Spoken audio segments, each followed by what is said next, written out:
Right. Good morning. Good morning to everybody. Right. ఈ రోజు మనము సెకండ్ ఇయర్లో రెండవ చాప్టర్లో ఉండేటువంటి మరొక ఇంపార్టెంట్ క్వశ్చన్స్ మనకి ఇక్కడ రెండు 5 మార్క్స్ క్వశ్చన్స్ ఇంపార్టెంట్ క్వశ్చన్స్ మనం ఇక్కడ తెలియజేయడం జరుగుతూ ఉంటుంది. మరి నిన్నటి క్లాస్లో ఏ టాపిక్ డిస్కస్ చేసుకున్నాం అన్న విషయాన్ని చూస్తే భారతదేశంలో జనాభా పెరుగుదల గల కారణాలు మరి వాటి యొక్క నివారణ చర్యలను గత క్లాస్లో తెలుసుకోవడం జరిగింది. అది మన 10 మార్క్స్ క్వశ్చన్స్ అవి ఇంపార్టెంట్. నెక్స్ట్ మనకు ఉన్నటువంటి 5 మార్క్స్ క్వశ్చన్స్లో సెకండ్ చాప్టర్లో రెండు ఇంపార్టెంట్ క్వశ్చన్స్ ఇక్కడ ఇవ్వడం జరిగింది.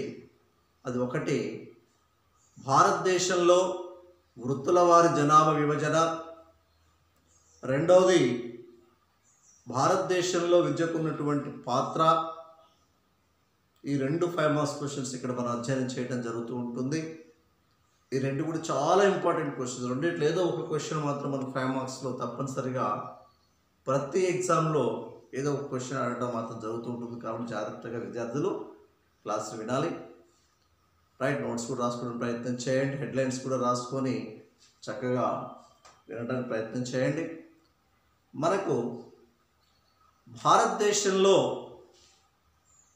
ఆర్థిక వృద్ధి జరగటానికి, ఆర్థిక వృద్ధి వెనుకబాటుతనానికి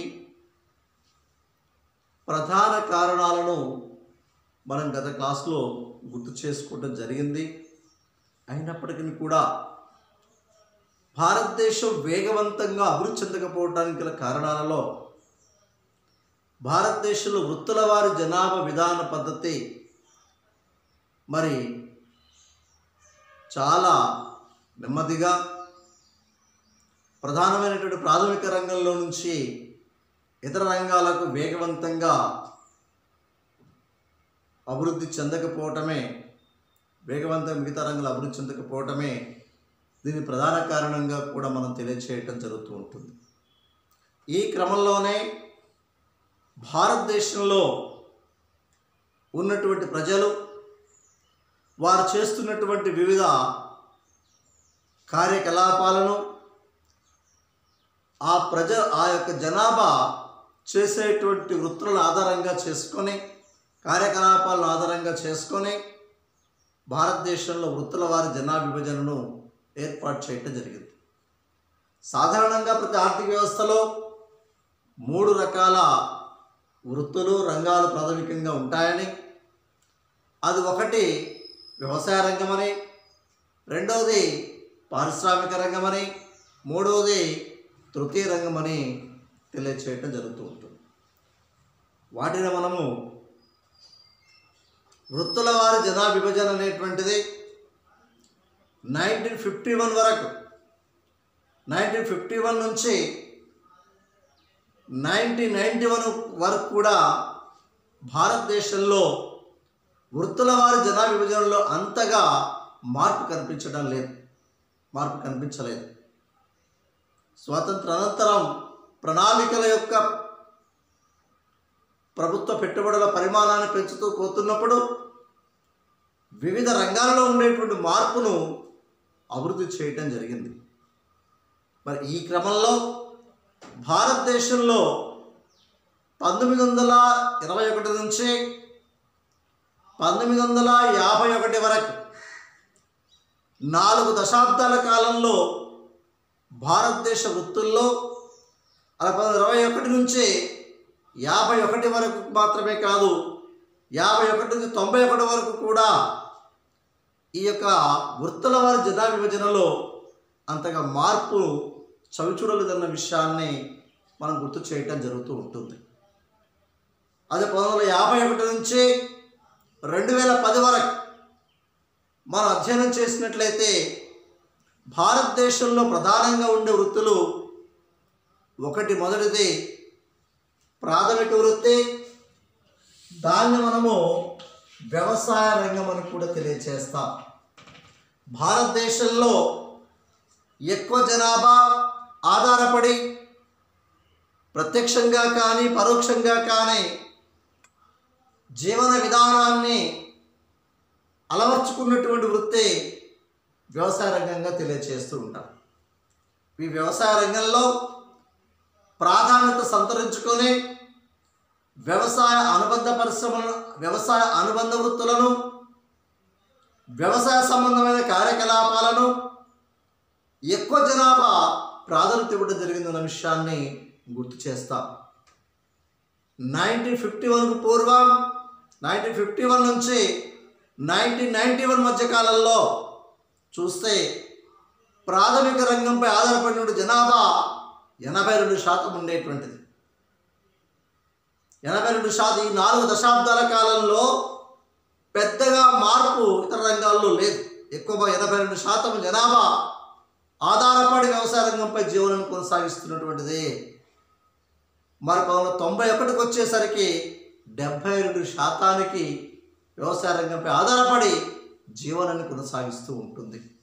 ఇప్పుడు 1991లో 72% జనాభా వ్యవసాయ రంగంపై ఆధారపడి జీవిస్తూ ఉంటే 2010 నాటికి ఆ జనాభా 51% చేరుకోవడం జరిగింది. వ్యవసాయ రంగంపై ఆధారపడే జనాభా అంటే 51 నుంచి 91 వరకు భారతదేశంలో ఉండే వృత్తుల వారి జనాభా విభజనలో పెద్ద మార్పు లేకపోయినప్పటికీ 91 తర్వాత మార్పు చోటు చేసుకుంది. కారణం, మనం 91లో భారతదేశంలో ఏర్పాటు చేయబడినటువంటి నూతన పారిశ్రామిక సంస్కరణ విధానాలే భారతదేశంలో వ్యవసాయ రంగ ప్రాధాన్యత తగ్గిస్తూ పారిశ్రామిక రంగాలను, తృతీయ రంగాల వైపు అడుగులు వేసేటువంటి ప్రక్రియ మొదలైందన్న విషయాన్ని గుర్తు చేస్తాం. అందుకే ఆ 1991 సంవత్సరం ఏమని పిలుస్తాం మనము?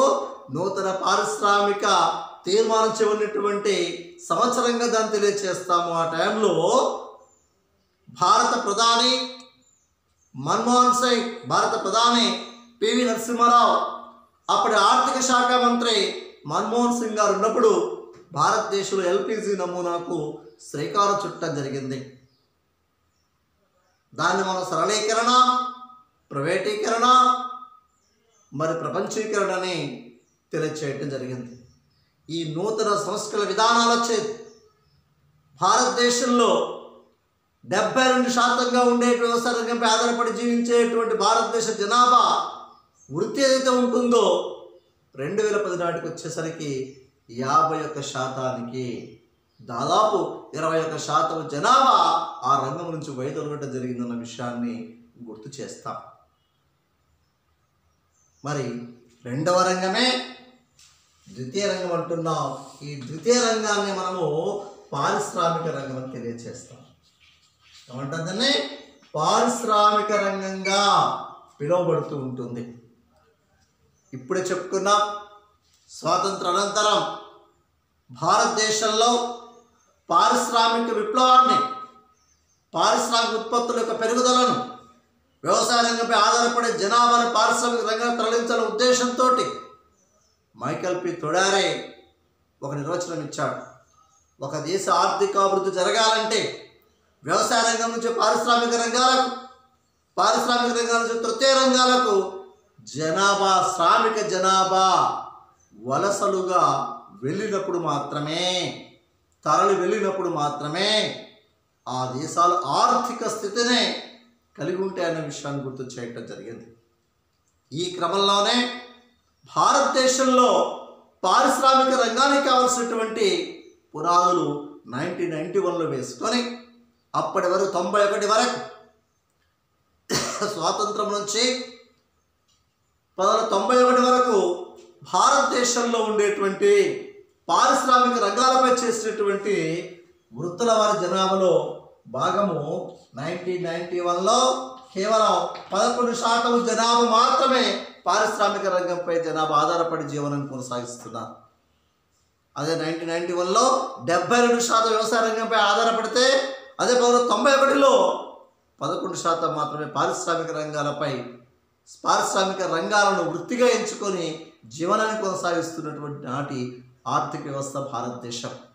మరి 2010 నాటికి అనేక రకాల సంస్కరణలు, అనేక రకాల ప్రణాళిక పెట్టుబడులు, పారిశ్రామిక రంగాల విస్తృత దశలో కొనసాగినటువంటి పారిశ్రామిక విప్లవాలు, ఇవన్నీ కూడా మరి 1948, 1953, 1991, 1977, 1986 ఇలా అనేక రకమైనటువంటి పారిశ్రామిక విప్లవాలకు దారితీసినటువంటి పారిశ్రామిక తీర్మానాలు ఏవైతే ఉన్నాయో 2010 నాటికి వచ్చేసరికి కేవలం 22% మాత్రమే పారిశ్రామిక యొక్క వృత్తుల్లో జనాభా పెరిగిన దశగా తెలియజేస్తాం.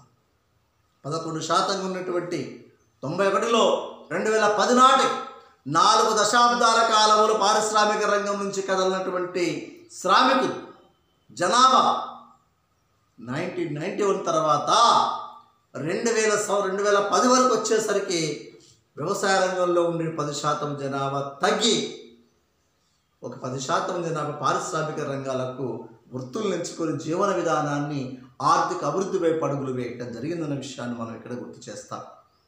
ఇంకంతేకాకుండా 3వ రంగమే తృతీయ రంగం అంటున్నాం. దీన్నే మనము సేవారంగంగా తెలియజేస్తాం. ఏమంటుందండి? సేవారంగం అని పిలవటం జరుగుతుంది. ఈ సేవారంగాన్ని మనము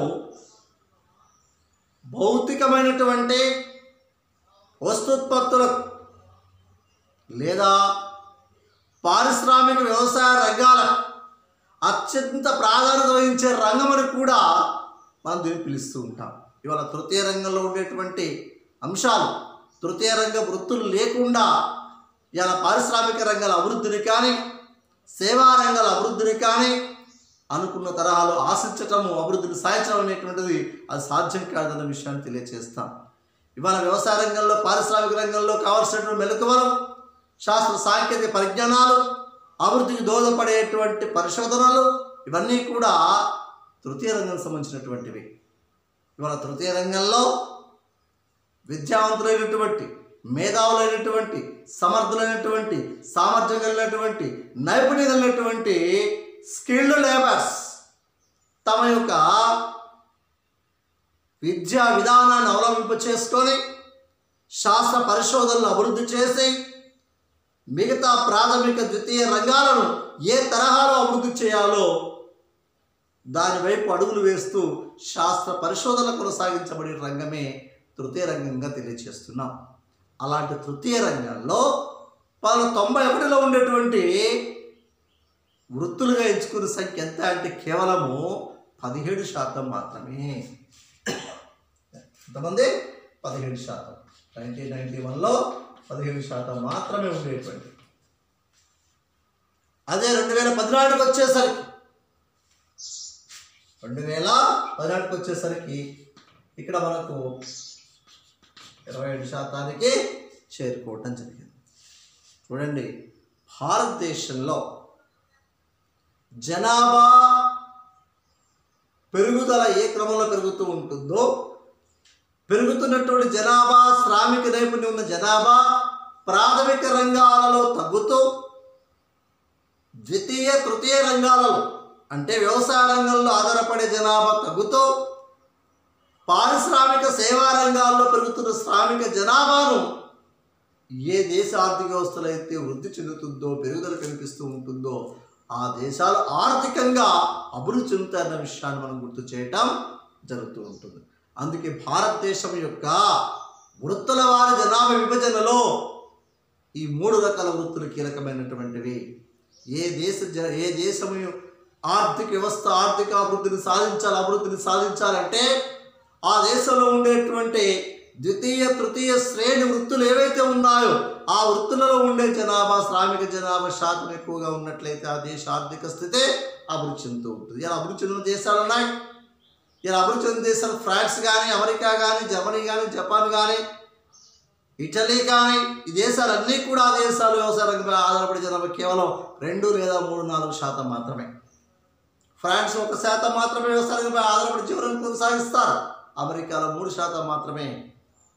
మన భారతదేశంలో ఇప్పటికి కూడా వ్యవసాయ రంగంపై ఆధారపడేటువంటి శ్రామిక జనాభా ఇంకా 51% జనాభా ఆధారపడే జీవనాన్ని కొనసాగిస్తున్నారు.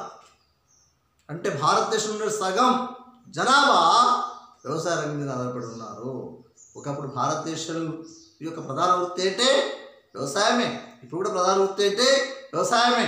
ఎందుకని ఇంకా ఈ రెండు రంగాల కంటే 50% ఆక్యుపేషన్ జరిగింది వ్యవసాయ శ్రామికుల యొక్క జనాభా వ్యవసాయ రంగంలో.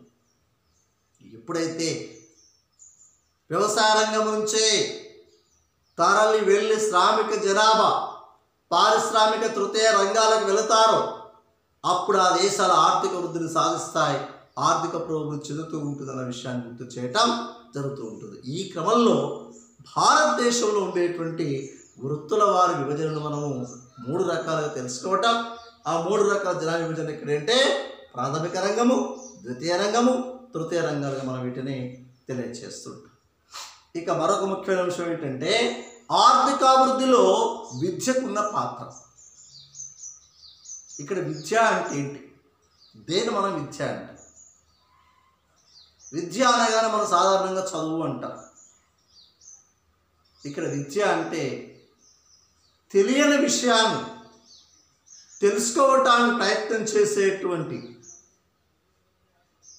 తెలియని విషయాన్ని తెలుసుకోవటమే విద్య. లేదా తెలియని విషయాన్ని తెలుసుకోవటానికి అనుసంధాన కార్యకర్తగా కొనసాగించబడేటువంటిదే విద్య అని కూడా తెలియజేస్తాం. మరో రకం కూడా చెప్పవచ్చు, మానవుని యొక్క అంధకార జీవితము నుంచే వెలుగులోకి నడిపించేది విద్య అని కూడా తెలియజేస్తాం. ఇలా అనేక రకాలుగా విద్య గురించి డెఫినేషన్స్ ఇస్తూ ఉంటారు, చెప్తూ ఉంటుంటారు. కానీ ఇక్కడ విద్య అనేది మన అర్థశాస్త్ర పరిభాషలో ఏంటంటే విద్య అనగా మార్పును కొనసాగించబడేటువంటి ప్రత్యేక అంశాన్ని గుర్తిస్తాం. మార్పు ఇన్ ఎనీ ఆస్పెక్ట్స్, అది ఏ రంగంలోనైనా కానీ ఏ అంశంలోనైనా కానీ కొత్త ఒరవడిని సృష్టించగలిగేటువంటి నూతన ఆవిష్కరణ కొనసాగించబడేటువంటిది ఏదైతే ఉంటుందో దాన్ని మనము విద్య అంటాం. అయితే మరి భారతదేశం యొక్క ఆర్థిక వృద్ధిలో విద్య యొక్క పాత్ర ఏంటి, ఎలాంటి పాత్ర పోషిస్తూ ఉంటుంది భారతదేశంలో అని చెప్తే 5 మార్క్స్ క్వశ్చన్లు షార్ట్ అండ్ స్వీట్లో మనం ఇక్కడ 5 రకాల అంశాలు తీసుకొని ఎక్స్ప్లెయిన్ చేయడం జరుగుతూ ఉంటుంది. ఏంటి ఇక్కడ విద్య ఆర్థికాభివృద్ధికి దోహదపడుతూ ఉంటుందన్న విషయాన్ని తెలియజేస్తాము. విద్య ఒక వ్యక్తి యొక్క అభివృద్ధికి కానీ, సమాజ అభివృద్ధి కానీ, దేశ అభివృద్ధికి కానీ చెందాలంటే విద్య తోడ్పాటును అందిస్తూ ఉంటుంది. ఫర్ ఎగ్జాంపుల్, ఒక వ్యక్తి కుటుంబ ఆర్థిక విధానాన్ని మెరుగుపరుచుకోవటానికి, ఒక వ్యక్తి తన యొక్క కుటుంబ ఆర్థిక విధానాన్ని మెరుగుపరుచుకోవటానికి తాను చేసే వృత్తులలో కొత్త రకమైన ఒరవడిని ఏర్పాటు చేసి, కొత్త విధానాన్ని రూపకల్పన చేసి, తనదైన వృత్తిలో శైలిలో వస్తువుల యొక్క ఉత్పత్తులు పెంచుకొని ఆదాయాన్ని సముపార్జిస్తూ సుఖ జీవన విధానాన్ని అవలంబించేటువంటిది, దానికి దోహదపడేటువంటిదే విద్య అంట.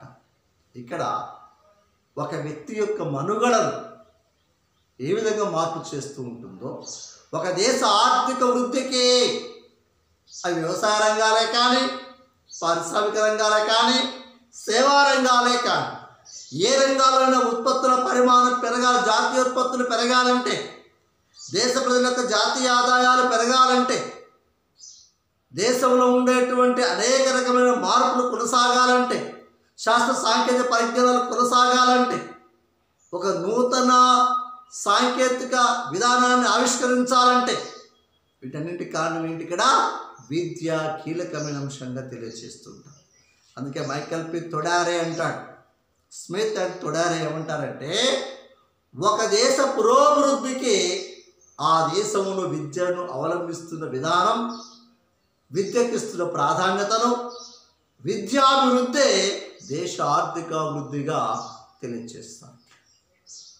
ఇవాళ భారతదేశంలో విద్యపై చేసే వ్యయ పరిమాణాలు తక్కువ, విద్యా రంగాలపై చేసేటువంటి బడ్జెట్లో కేవలం 3 నుంచి 5% లోపు మాత్రమే ఉంటుంది. అదే అభివృద్ధి చెందిన దేశాల్లో చూడండి 15 నుంచి పై భాగంలో 15 నుంచి 20% విద్యా రంగాలపై పెట్టుబడుల పరిమాణం కొనసాగిస్తూ ఉంటుంది. భారతదేశంలో స్వల్పమైన పెట్టుబడి విద్యా వ్యవస్థపై పెడుతుంది కాబట్టి దేశ ఆర్థిక వ్యవస్థ అభివృద్ధి చెందడం అనేటువంటిది త్వరితగతిన కాలేకపోతున్న విషయాన్ని గుర్తు చేస్తాం. అందుకే ఒక దేశం యొక్క ఆర్థిక అభివృద్ధిని సాధించడానికి విద్య చాలా కీలకమైన పాత్ర పోషిస్తూ ఉంటుందన్న విషయాన్ని తెలియజేస్తాం. ఆ దేశ జాతీయోత్పత్తులు పెరగాలంటే పారిశ్రామిక రంగాల్లో మార్పు తీసుకురావాలి. ఆ దేశ వ్యవసాయ ఉత్పత్తులు పెరగాలంటే వ్యవసాయ రంగంలో ఉండేటువంటి వంగడాల విషయంలో కానీ, ఎరువుల విషయంలో కానీ, లేదా క్రిమిసంహార మందుల విషయంలో కానీ, సేద్య పద్ధతుల్లో కానీ మరి వ్యవసాయ నూతన విధానాలను ఏర్పాటు చేయటం చేతనే ఇవాళ వ్యవసాయ ఉత్పత్తుల యొక్క పరిమాణం పెంచుకోవడానికి వీలు పడుతూ ఉంటుంది. ఈ క్రమంలో పారిశ్రామిక రంగాలు, సేవా రంగాలు త్వరితగతిన ఉత్పత్తుల స్థాయిని పెంచుకోవటానికి తక్కువ సమయంలో ఎక్కువ ఉత్పత్తులు సాధిస్తూ ఉత్పత్తి వ్యయాలు తగ్గి ఆదాయ పరిమాణం పెంచుకునేటువంటి విధానాన్ని అవలంబించేటువంటి పద్ధతులలో విద్య పూర్తి స్థాయిలో దోహదపడుతుందన్న విషయాన్ని మనం గుర్తు చేస్తాం. ఈ విధంగా ఒక దేశ ఆర్థిక వృద్ధికి విద్య చాలా కీలక పాత్ర పోషిస్తుంది. ఫర్ ఎగ్జాంపుల్ వస్త్ర పరిశ్రమ తీసుకుందాం, లేదా వ్యవసాయ రంగంలో ఉండే ధాన్యాల ఉత్పత్తులు తీసుకుందాం. 1966 పూర్వం హరిత విప్లవం ఏర్పడక ముందు వ్యవసాయ రంగంలో మరి సాంప్రదాయ పద్ధతులు వ్యవసాయం చేస్తూ, పశువులతో వ్యవసాయం చేస్తూ, కొయ్యనాగలతో వ్యవసాయం చేస్తూ జీవనాన్ని కొనసాగించే వ్యవసాయ వృత్తి ఆనాడు కేవలం ఉత్పత్తులలో స్వల్ప పరిమాణం మాత్రం ఉండేది. ఒక ఎకరానికి 4 కుట్లు పండాయంటే ఎక్కువ. 4 కుట్లు అంటే కుట్టి అంటే 8 బస్తాలు, 4 ఎమ్ములు అంటే 30-32 బస్తాలు. ఇవాళ మినిమం ఒక వ్యవసాయం చేసే వ్యవసాయ ఉత్పత్తిదారుడు 40 నుంచి 50-60 బస్తాల వరకు పండించగలిగేటువంటి నూతన వంగడాల ఉత్పత్తి విధానాలలో మార్పులు జరిగాయి. 4 కుట్లడు ఎక్కువ, అదే హైయెస్ట్ చాలా.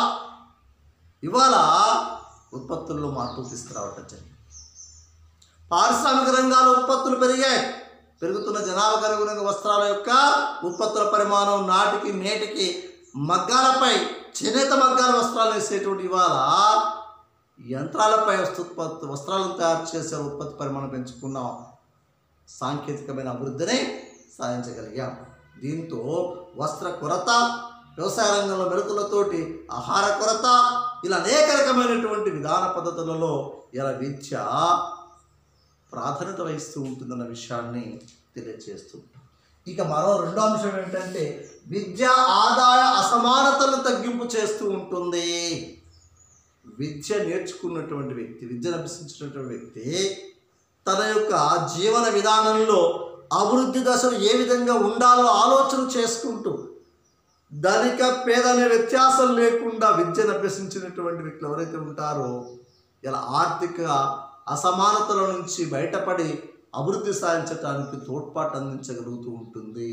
ఎందుకని విద్య అనేటువంటిది మనిషిలో ఒక నూతన చైతన్యాన్ని, నూతన విధానాన్ని, నూతన ఆలోచనలకు ప్రేరణ కల్పిస్తూ ఉంటుంది. దాంతో తను ఏం చేయాలో, ఎలా అభివృద్ధిని సాధించాలో, ఏ విధంగా ఆర్థికంగా అభివృద్ధి చెందాలో అనేటువంటి ఆలోచనను, క్రియేటివిటీని కల్పించగల శక్తి ఇవాళ విద్యకు ఉంది. అందుకే విద్య అనేటువంటిది ఒక దేశం యొక్క ఆర్థిక స్థితికి మాత్రమే కాదు, దేశంలో ఉండేటువంటి వ్యక్తుల ఆదాయ అసమానతలను తగ్గించటానికి కూడా ఈ యొక్క విద్య దోహదపడుతూ ఉంటుందన్న విషయాన్ని తెలియజేస్తూ ఉంటాం. ఫర్ ఎగ్జాంపుల్ ఒక పేద కుటుంబంలో ఉన్నటువంటి ఒక వ్యక్తి విద్యావంతుడిగా తయారై తన ఉన్నతమైనటువంటి ప్రభుత్వ ఉద్యోగంలో చేరి తన ఆదాయ పరిమాణాలను, ఆర్థిక స్థితిగతులను ఏ విధంగా మార్చగలుగుతున్నాడో మనం మన యొక్క గ్రామాల్లో, మన చుట్టుపక్కల వాతావరణంలో చూస్తే, సమాజంలో చూస్తే మనకు అర్థమైపోతూ ఉంటుంది. అంటే విద్య అనేటువంటి మనిషిని ఏ విధంగా మార్పు చేస్తుందో చూడండి. కటిక పేదరికాన్ని కూడా జయించగలిగే శక్తి ఒక విద్యకు మాత్రమే ఉంది.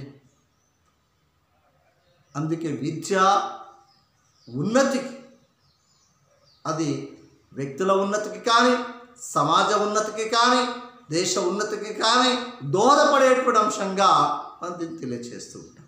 అందుకే విద్య అనేటువంటిది ఆదాయ అసమానతలు తగ్గించడంలో తన పాత్రను పోషిస్తూ ఉంటున్న విషయాన్ని తెలియజేస్తాం. మూడవది, విద్య గ్రామీణ ఆర్థిక అభివృద్ధికి తోడ్పడుతూ ఉంటుంది. గ్రామీణ ప్రాంతాలలో నిరక్షరాస్యత ఎక్కువ, పట్టణ ప్రాంతాల అక్షరాస్యత ఎక్కువగా ఉంటుంది. మరి గ్రామీణ ప్రాంతాల్లో నిరక్షరాస్యత ఎక్కువగా ఉండే ప్రదేశాల్లో విద్యావంతమైనటువంటి విద్యా వికాసాన్ని కల్పించినట్లయితే ఆ గ్రామాలలో ఉండేటువంటి వివిధ రకాల వృత్తులలో మార్పు చేసుకోవటం, జీవన విధానంలో మార్పు చేసుకోవటం, ఆహార పానీయాలలో మార్పు చేసుకోవటం, జీవన ప్రమాణ స్థాయిలో మార్పు చేసుకోవటం, తాము ఎంచుకున్న వృత్తిలో నూతనమైన విధానాన్ని రూపొందించుకోవటం, వ్యవసాయ రంగం అయితే వ్యవసాయ రంగంలో యంత్ర పరికరాలు ఉపయోగించి వ్యవసాయ ఉత్పత్తులు చేపట్టడం. అర్థమైందా? అలాగే భారతదేశంలో మరి గ్రామీణ ప్రాంతాల్లో ఉండేటువంటి వ్యవసాయ రంగంపై ఆధారపడేటువంటి ప్రచ్ఛన్న నిరుద్యోగులు ఎవరైతే ఉన్నారో గ్రామీణ ప్రాంతాల్లోనే చిన్న కుటీర పరిశ్రమలను, చిన్న తరహా పరిశ్రమలను, చిన్న కుటీర పరిశ్రమలు ఏర్పాటు చేసుకొని ప్రజల యొక్క జీవన ప్రమాణాన్ని, ఆదాయ స్థాయిలను, ఆర్థిక వృద్ధిని సాధించటంలో ఈ విద్య కీలకమైన పాత్ర పోషిస్తూ ఉంటుందన్న విషయాన్ని తెలియజేస్తాం. అందుకే భారతదేశం యొక్క జనాభా ఆర్థిక వెనుకబాటుతనానికి గల కారణం విద్యకు ఇచ్చే ప్రాధాన్యత తక్కువ ఇవ్వటమే, విద్యపై దృష్టికి ఎక్కువ కేంద్రీకరించకపోవటమే, విద్యా ప్రమాణాలు అభివృద్ధి చేయకపోవటమే ఇది ప్రధాన కారణంగా మనం దీన్ని తెలియచేయటం జరుగుతుంటుంది. గ్రామీణ అభివృద్ధికి, గ్రామీణ ప్రాంతాల అభివృద్ధి జరగాలంటే విద్యావంతమైనటువంటి వాతావరణ గ్రామాల్లో ఉన్నప్పుడు గ్రామ అభివృద్ధి తప్పనిసరిగా కొనసాగుతూ ఉంటుంది. గ్రామ అభివృద్ధి అంటే ఏంటి? గ్రామ జనాభా అభివృద్ధే గ్రామాభివృద్ధి. గ్రామాల్లో ఉండే వ్యక్తులకు ఆదాయాలు పెరిగితే గ్రామాభివృద్ధి ఆదాయం పెరుగుతుంది. గ్రామాలు మరి అభివృద్ధి దశలో వికసించటం జరుగుతూ ఉంటుంది, ఆర్థిక అభివృద్ధి సాధించటం జరుగుతూ ఉంటుంది. ప్రచురణ నిరుద్యోగులు కానీ, సీజనల్ అన్ఎంప్లాయ్మెంట్ కానీ అక్కడ కనిపించదు.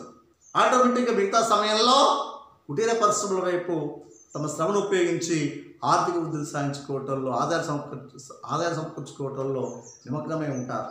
దీంతో గ్రామాలన్నీ ఆర్థిక వృద్ధిని సాధించడం జరుగుతూ ఉంటున్నాయి, ఆర్థికం సాధించడం జరుగుతూ ఉంటుంది.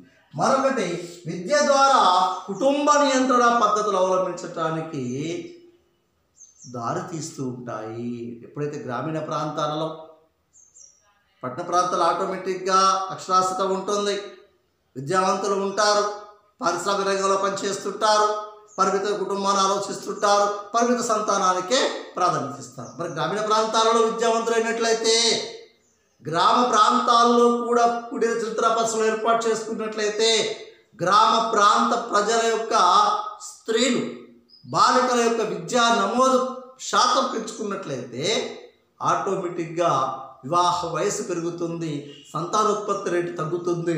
ఆటోమేటిక్గా చదువుకున్నటువంటి యువకులు సంతాన ఉత్పత్తి వైపు దృష్టి సారించకుండా ఆదాయాలు సృష్టించుకోవటంలోనూ, వనరులు సమకూర్చుకోవటంలోనూ, ఉద్యోగ అవకాశాలను సంపాదించడంలోనూ దృష్టిని సారిస్తూ వివాహాలకి తక్కువ ప్రాధాన్యత, సంతానానికి తక్కువ ప్రాధాన్యత ఇవ్వగలిగి కుటుంబాలన్నీ కూడా పరిమిత కుటుంబాలు ఏర్పడి కుటుంబ నియంత్రణ ఆటోమేటిక్గా కొనసాగించబడుతుంది. ఈ విధమైనటువంటి క్రమ పద్ధతి విద్య ద్వారానే మాత్రమే సాధ్యమవుతూ ఉంటుందన్న విషయాన్ని మనం గుర్తుపెట్టుకోవాలి. అంటే విద్య అనేటువంటిది విద్యావంతులైనటువంటి స్త్రీలు ఉద్యోగ అవకాశాలు, సెలవు దినాలు కానీ,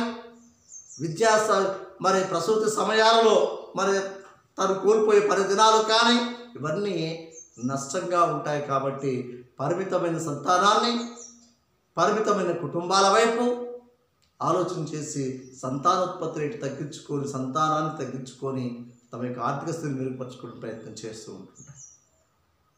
ఇప్పుడున్న పరిస్థితుల్లో పురుషులతో సమానంగా స్త్రీలు విద్యావంతులు కావించబడుతున్నప్పుడు, విద్యాభివృద్ధిలో ముందుకు కొనసాగుతున్నప్పుడు, విద్యావంతురాలుగా రాణించగలుగుతున్నప్పుడు తప్పనిసరిగా భారతదేశంలో జనాభా రేటు తగ్గి కుటుంబ నియంత్రణ పద్ధతులు పాటించేటువంటి వ్యక్తి ఎవరే ప్రధానంగా అంటే ఇక్కడ స్త్రీలే.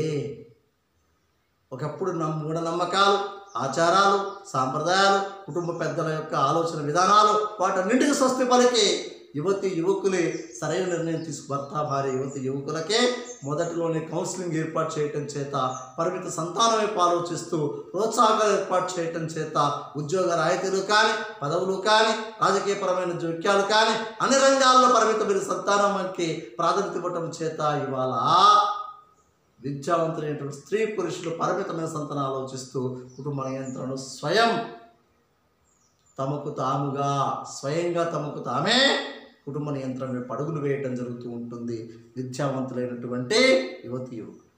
నెక్స్ట్ మరొకటి విద్యా ఉద్యోగ శిక్షణను కలిగిస్తుంది. భారతదేశంలో పారిశ్రామిక తృతీయ రంగాల్లో పనిచేస్తున్నటువంటి శ్రామికులు ఎవరైతే ఉన్నారో వారిని మనం ఉద్యోగులుగా పిలుస్తాం. వారి యొక్క పనితీరులో మారుతున్న కాలానికి అనుగుణంగా, మార్పుకు అనుగుణంగా, అభిరుచులకు అనుగుణంగా, అలవాట్లకు అనుగుణంగా వస్తూత్పత్తుల్లో మార్పు జరుగుతున్నప్పుడు దానికి సంబంధించినటువంటి శాస్త్ర సాంకేతిక పరిజ్ఞానం సంబంధించినటువంటి నాలెడ్జ్, తెలివితేటలను, నైపుణ్యాలను, సమర్థతను, సామర్థ్యాలను మెరుగుపరిచే విధంగా శిక్షణ శిబిరాలు ఏర్పాటు చేయడం జరుగుతుంది. దాంట్లో వాళ్ళ మెలకువలు తెలియచేసి దానికి సంబంధించినటువంటి యంత్రాలు కానీ, యంత్ర పరికరాలు కానీ, వారికి విధానంలో ఉండేటువంటి మెలకువలకు వాటిపై వారికి కావాల్సిన అవగాహన శిక్షణ తరగతులు ఏర్పాటు చేయడం చేత ఎప్పటికప్పుడు మారుతున్న కాలానికి అనుగుణంగా అప్డేట్ అవుతూ భారతదేశం యొక్క ఆర్థిక అభివృద్ధిలో వీరి యొక్క పాత్ర కీలకమైనదిగా తెలియచేయటం జరుగుతూ ఉంటుంది. అంటే ఇవాళ ఉద్యోగాలలో పనిచేసేటువంటి, ఇవాళ ఒకప్పుడు ఉద్యోగాల్లో ఉన్నటువంటి విధానాలు, పద్ధతులు, అక్కడ ఉన్నటువంటి పనితీరకు నేటికి పూర్తి స్థాయిలో మార్పులు జరిగాయి. పూర్తి స్థాయిలో మార్పులు జరగటం మనకు కనిపిస్తూ ఉంటుంది. ఒకప్పుడు ఎలా ఉండేటువంటిది రికార్డ్ మాన్యువల్ వర్క్స్గా ఉండేటువంటిది, నేడు కంప్యూటర్ వర్క్స్కి వెళ్ళిపోయాయి. ఇవాళ రికార్డ్స్ కారణం అన్ని మొత్తం ల్యాప్టాప్లోను కంప్యూటర్లోనే మనం నిక్షిప్తమే భద్రపరచుకొని ఇవాళ మనం చూడటం జరుగుతూ ఉంటుంది. దానికి కావాల్సినటువంటి శిక్షణను ఎంప్లాయీస్కు ఒక ప్రత్యేకమైనటువంటి శిక్షణ, ఒక వారము, 10 రోజులు, 15 రోజులు శిక్షణ ఇస్తూ వారికి ఎప్పటికప్పుడు అప్డేట్ చేసుకుంటూ చేయటం జరుగుతుంది. ఈ క్రమంలో వారు చేసే ఒక పనులు మాత్రమే కాదు, వివిధ రకాల శ్రామిక జనాభా, సామర్థ్యం కలిగినటువంటి జనాభా, సమర్థవంతమైన జనాభాకు కావాల్సిన శిక్షణ తరగతులను ఆ యొక్క సిబ్బందికి ఎప్పటికప్పుడు అప్డేట్ చేసుకుంటూ వారికి శిక్షణ తరగతులు ఇప్పించుకుంటూ ఉత్పత్తులలో, ఆర్థిక వృద్ధిలో, ఆదాయాల్లో మార్పు కొనసాగింపు చేసే విధంగా ఈ విద్య నేడు దోహదపడుతూ ఉంటుందన్న విషయాన్ని గుర్తు చేస్తూ ఉంటాం. ఇది మనకున్నటువంటి భారతదేశంలో విద్యకు ఉన్నటువంటి పాత్రగా మనం దీన్ని ఇవి మాత్రమే కాదు, ఇంకా చాలా రంగాల్లో అనేక రకాల అంశాల వల్ల విద్యా పాత్ర చాలా కీలకమైన విషయం తెలియజేస్తాం. ఇంకొకటి, తోటి వాళ్ళ పట్ల ఉండే విధానాన్ని కూడా ఏ విధంగా ఉండాలో కూడా మనం విద్య ద్వారా నేర్చుకోగలుగుతున్న, సమాజంలో తోటి వారి నుంచి కూడా నేర్చుకుంటాం. ఇవాళ విద్య అన్నింటికంటే ప్రధానమైందని కూడా మనం తెలియజేస్తాం. ఇవాళ ఇదం మూలం జగత్ అంటారు. ఇవాళ డబ్బే ప్రాధాన్యత, డబ్బే లేకపోతే ఏమీ లేదు, ధనం మూలం ఇదం జగత్ అని చెప్పేసి పిలుస్తుంటాం. ఇవాళ విద్య ఉన్న చోటికి ధనం ఆటోమేటిక్గా వస్తూ ఉంటుంది.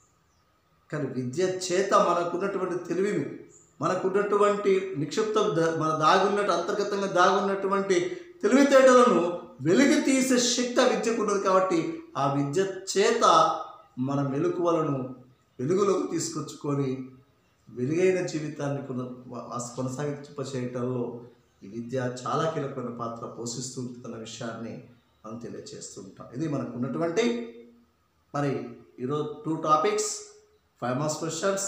ఒకటి, భారతదేశంలో వృత్తుల వారి జనాభా విభజన.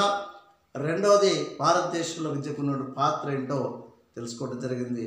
రేపటి క్లాస్లో భారతదేశంలో ఆరోగ్య సంబంధమైనటువంటి పథకాలు, ఆరోగ్య సంరక్షణ పథకాల గురించి రేపటి క్లాస్లో తెలుసుకుందాం. Okay, right. Thank you very much.